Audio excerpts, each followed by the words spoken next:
రెండవ దినవృత్తాంతముల 31వ అధ్యాయము 8వ వచనం. హిజ్కియాయును అధిపతులను వచ్చి ఆ కుప్పలను చూసి యెహోవాను స్తుతించి ఆయన జనులైన ఇశ్రాయేలీయులను దీవించిరి. ఆమేన్. హల్లెలూయా. ఇక్కడ మరి హిజ్కియాయు అధిపతులు వచ్చి కుప్పలు చూశారంట. ఏం చూశారండి?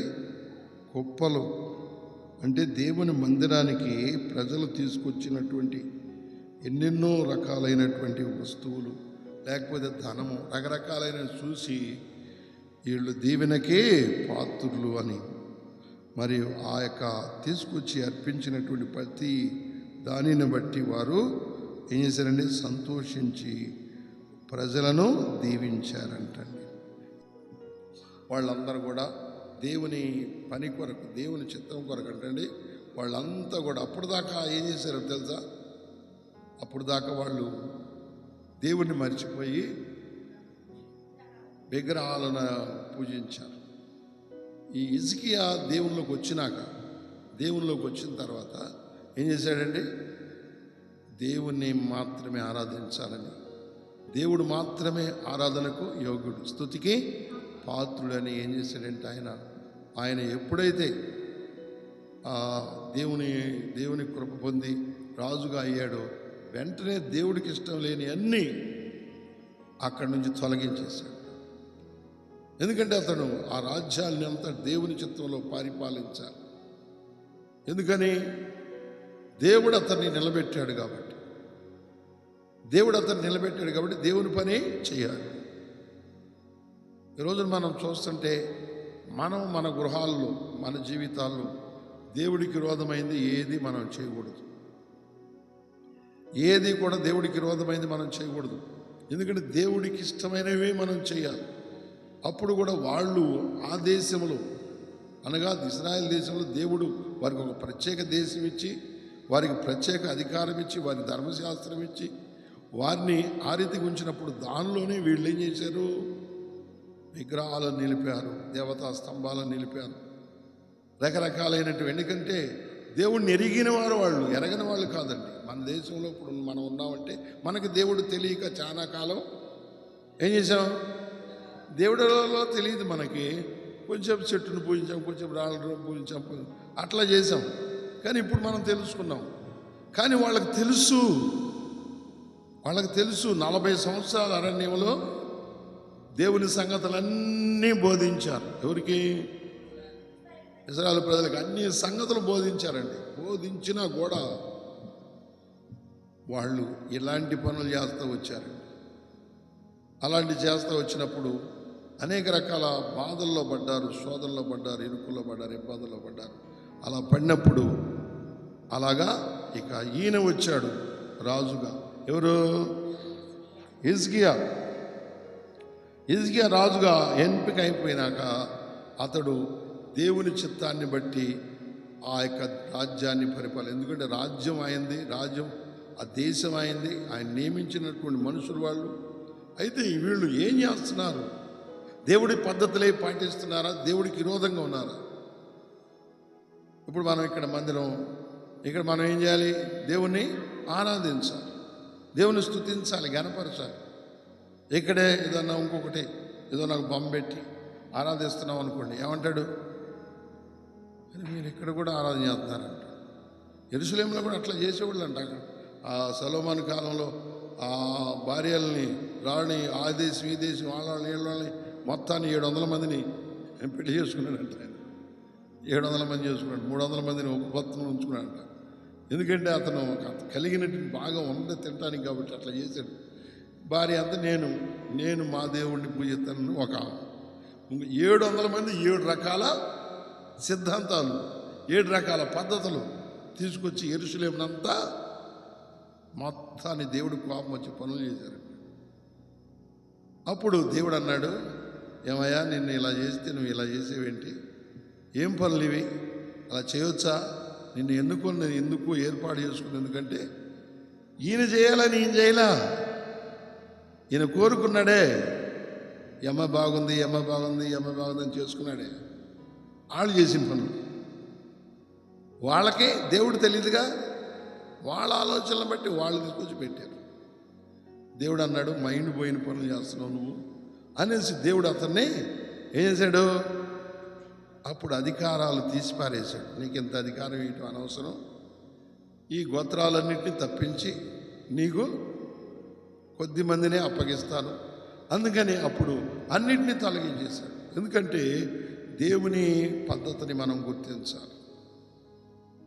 ఈరోజు కూడా మనం తెలుసుకోవాలి. ఈ పాత నిబంధనలాగా మనం, పాత నిబంధన అంటే వాళ్ళు ఆ విగ్రహాలని పగలగొట్టి, బలిపీఠాలని పగలగొట్టి వాటిని త్రోసి పారేశారు. అట్లా మనం చేయడానికి లేదు. అది పాత నిబంధన ఆ దేశంలోని. ఇప్పుడు ఎవరైనా మనం పూజించుకుంటే వాళ్ళని వెళ్ళి వాటిని పగలగొడటానికి మనకి అధికారం లేదు మనకి. ఎందుకంటే ఇది అందరూ కలిసి బ్రతికే దేశం. హల్లెలూయా. ఆ దేశంలో అప్పుడు అలా చేశారు. ఎందుకంటే ఆ దేశం అంటే ఏంది, ఆ దేశం దేవుని కొరకు అది పవిత్రమైన దేశమని. హల్లెలూయా. ఇది పవిత్రమైనది దేశం కనుక ఆ దేశంలో మీరు అపవిత్రపరచకూడదు.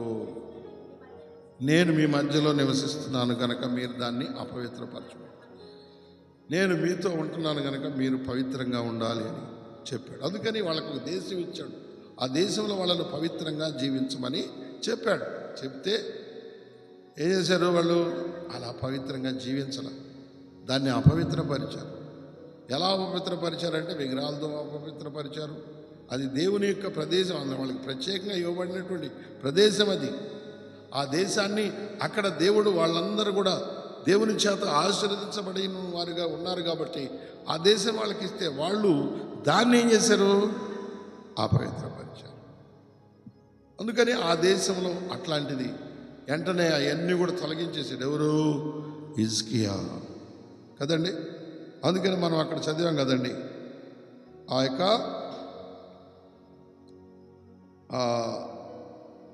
మొదటి వచనంలోనే ఉంది మాట 31.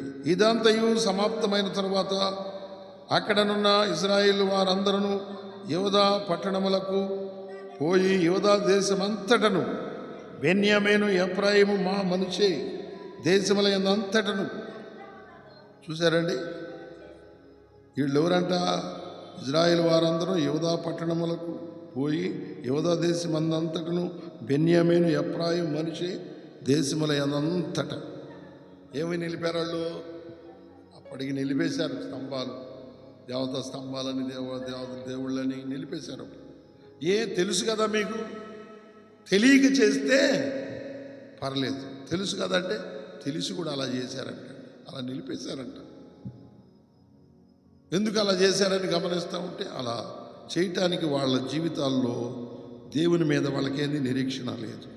అప్పుడు అందుకు అన్నిటిని కూడా నిర్మూలించి తోసేసి వాటన్నిటిని తర్వాత మనం చదివాం కదా, విగ్రహం నిర్మూలన చేసి దేవతా స్తంభములను మొక్కలుగా నరికి ఉన్నత స్థలములను బలిపీఠములను పడగొట్టిరి.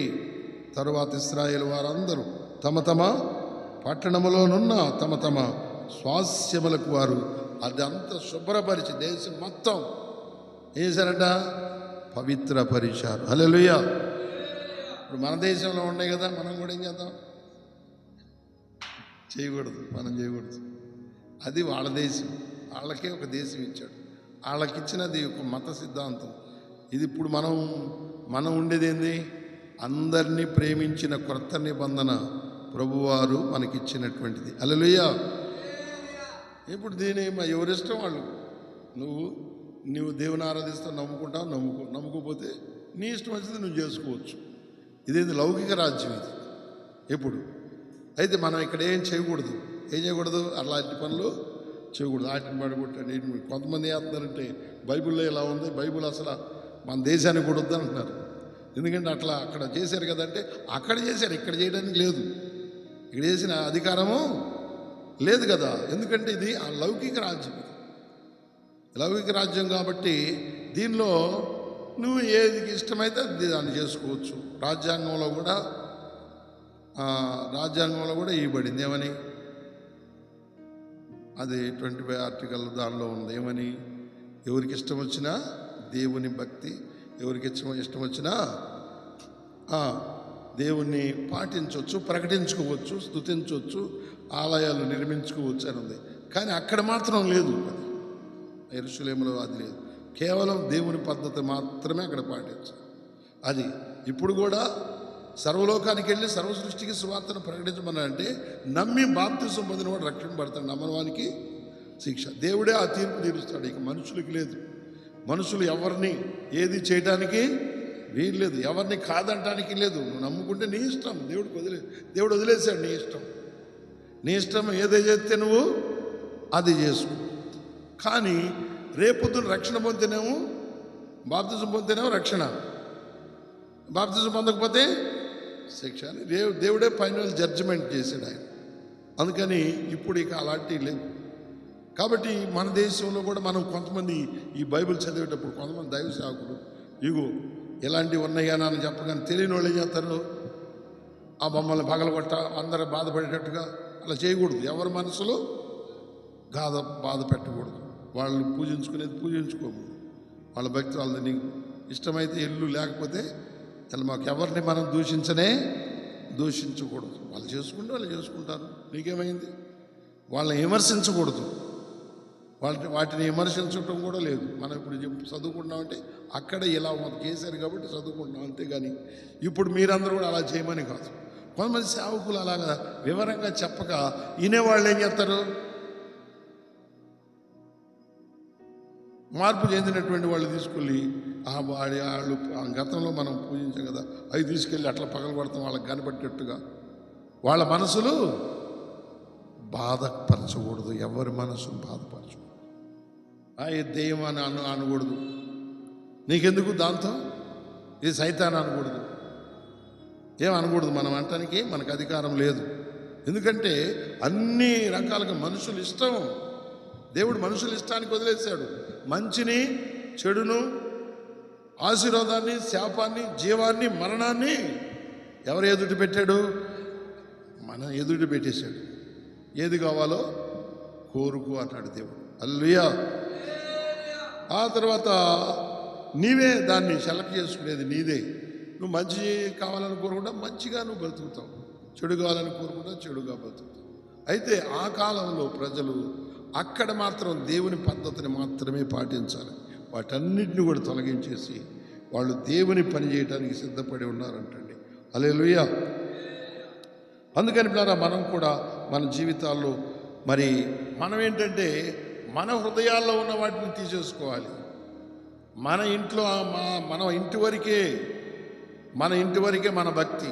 ఇతరులకు చెప్పొచ్చు కానీ వాళ్ళ ఇష్టమైతే చెప్పాలి, అంతేగాని వాళ్ళకి వ్యతిరేకంగా లేకపోతే వాళ్ళకి కించపరుస్తా మనం చెప్పడానికి వీల్లేదు. ప్రేమించాలి, ప్రేమ ద్వారా వాళ్ళు మారితే మార్పు చెందుతారు.